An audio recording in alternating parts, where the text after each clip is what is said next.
লম্বা ঘটনাকে বলা, সংক্ষেপে বলা।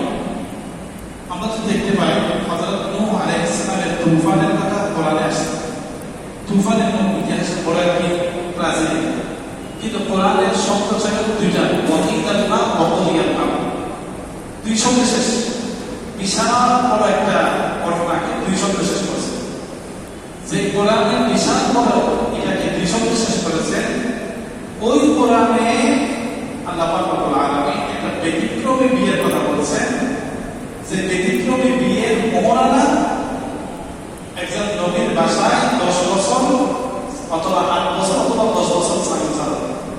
তাহলে কোরআনে এই বিয়ের হযরত মুসা আলাইহিস সালামের বিয়ের ব্যতিক্রমী ঘটনা বিস্তারিতভাবে আল্লাহ কোরআনের স্থান পাওয়া, এখান থেকে বোঝা যায় কোরআন হাদিসের আল্লাহ রাসূলের কাছে কোরআন হাদিসের দৃষ্টিতে বিয়ের একটা গুরুত্বপূর্ণ বিষয়।